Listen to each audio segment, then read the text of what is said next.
कितना उंडे लेगी? हाँ, बस। पागल हो गई है क्या? क्या करी? मैं कैसे लेकर आई है क्या?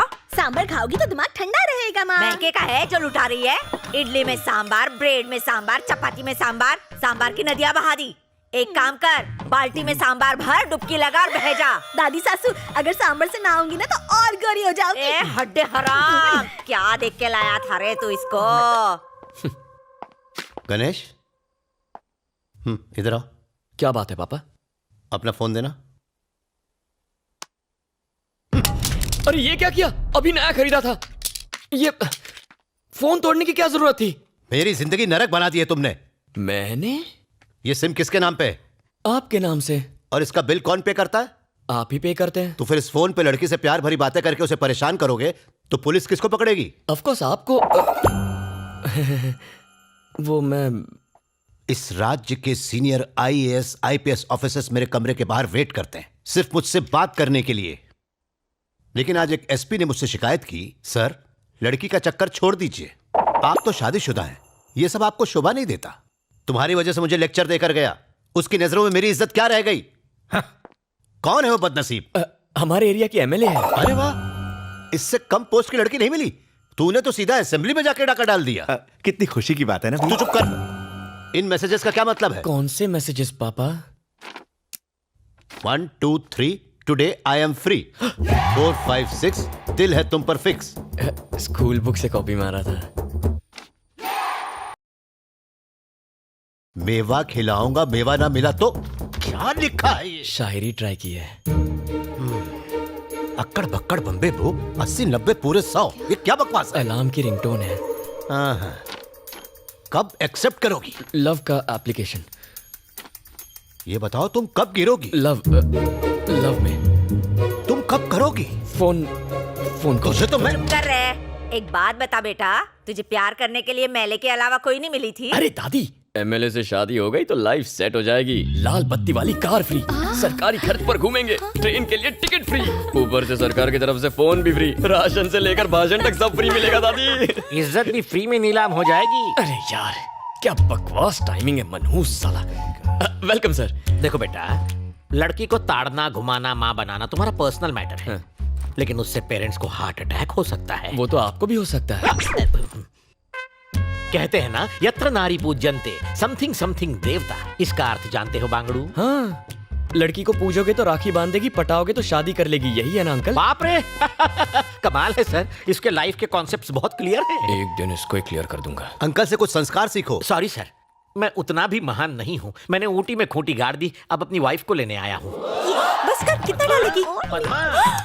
मेरे स्वामी आ गए, मुझे कुछ नहीं खाना। अरे क्या हो गया, ऐसे सच धज रही है मानो कोई लड़का देखने आने वाला हो। भाई टकलू आया है ना। ऐसा मत बोल, मेरे लिए तो वो आज भी हीरो है। काय का हीरो चपड़गंजू तो लगता है। अभी तो उसके साथ घर जाएगी, खाना बनाएगी उसके लिए, वो खाना खा के खर्राटे मार के सो जाएगा। अब बुढ़ऊ से उम्मीद भी क्या करेगी? जवानी बर्बाद करी काय को। ए भैंस, मेरी बुराई कर करके और कितनी मोटी होगी।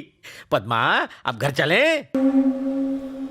पाइपलाइंस के लिए 8 करोड़ सैंक्शन करवाए। अब आपको पीने के पानी के लिए यहाँ वहाँ भटकना नहीं पड़ेगा। मेट्रो का काम भी जल्द शुरू होगा। मैडम की प्रेस वालों के साथ मीटिंग है, आप लोग जा सकते हैं। MLA madam, I love you. ये कुत्ते की दुम यहाँ? मैं आपका सच्चा फैन हूँ मैडम, आपके लिए ये फूल लेकर आया हूँ। कहाँ जा रहा है? उसे जाने दे, मैडम का लवर है ये। सारे काम साथ में करते हैं, डिटेल्स बाद में बताऊंगा। आने दो।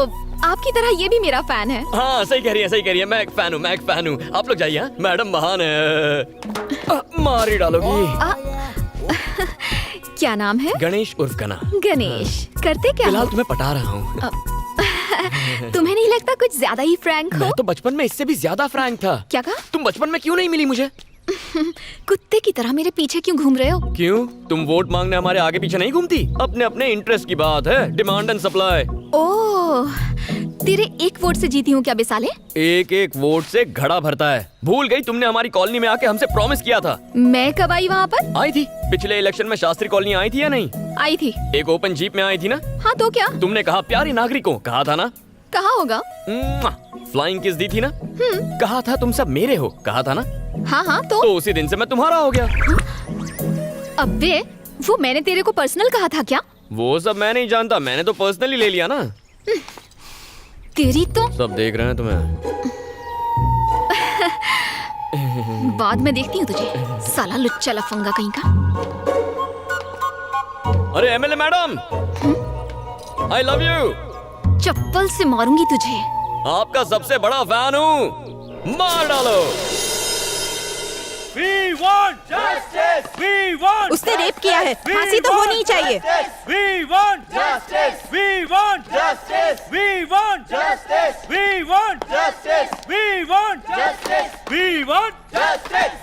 मेरा आज का काम खत्म हो गया, आप चले। चाचू मुझे एक केस करना है। किस पर केस करेगा? उस एमएलए पर। एमएलए पर करेगा? हाँ, मेरा कॉल अटेंड क्यों नहीं करती?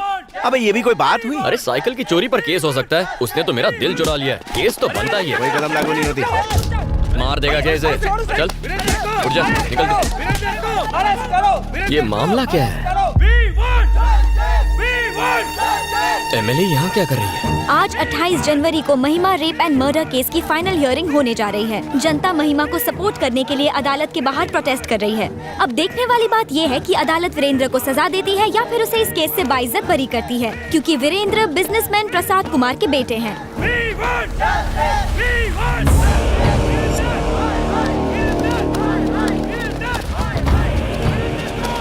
धनुष के आदमी यहाँ क्या कर रहे हैं?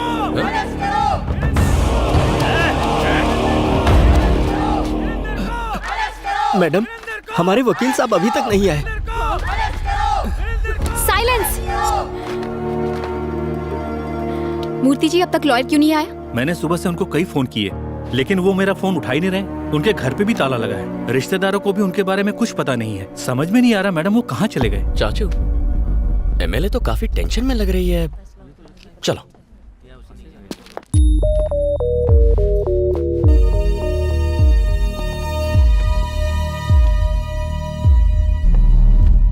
नमस्ते सर।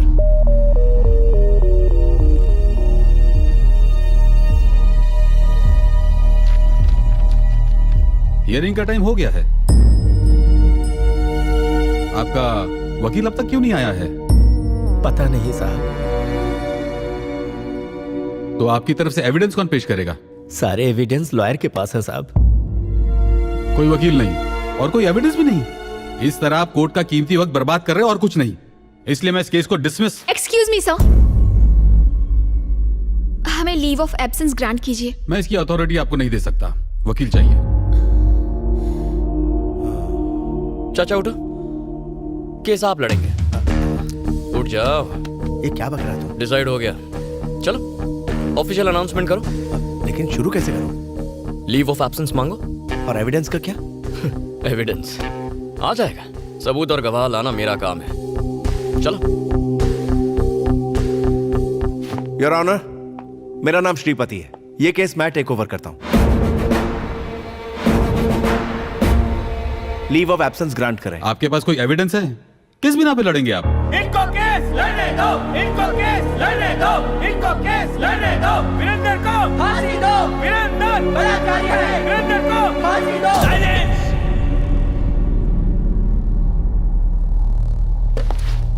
खामोश।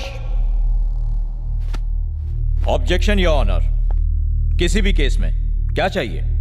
सबूत और गवाह चाहिए। न्याय मिलेगा, मगर कब? जब गुनाह साबित हो। लेकिन अखबार में हेडलाइन छपने से या किसी न्यूज चैनल के कहने से या लोगों के आवाज उठाने से या किसी एक एमएलए के सपोर्ट से केस का फैसला नहीं होता। जज साहब, जज साहब, रात को अगर रेप हो तो अगली सुबह लड़की 6 महीने की प्रेग्नेंट नहीं होगी। ये आप भी जानते हैं।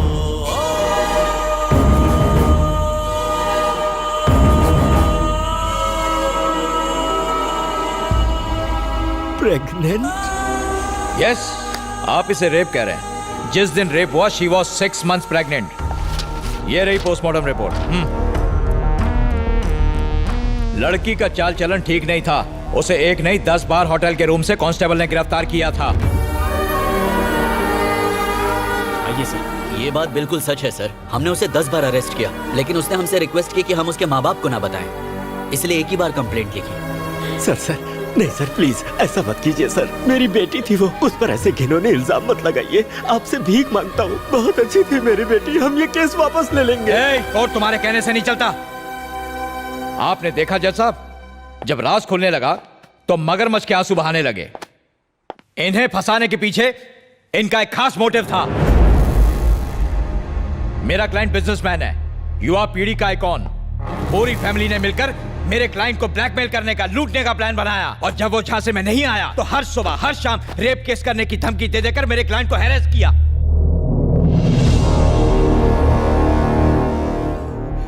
इनकी बेटी धंधा करती थी, वीरेंद्र को ब्लैकमेल करके उससे मोटी रकम ऐंठना चाहती थी। सारे एविडेंस भी यही कहते हैं। और ये ना सिर्फ मेरा दावा है, this is the only truth.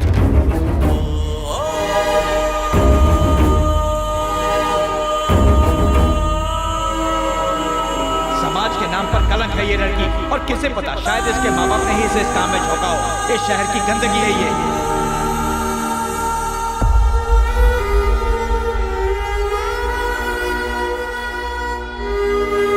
ऐसे लोगों को इस समाज में रहने का कोई हक नहीं है जज साहब।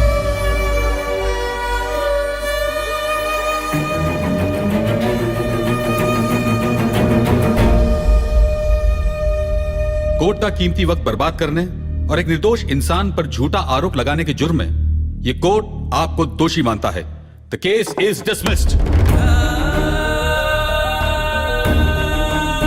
चला जा जा।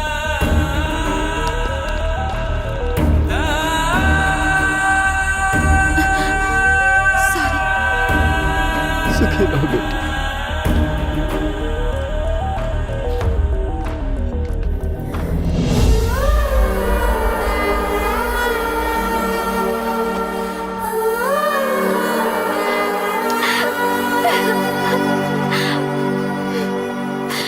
Ha ha ha.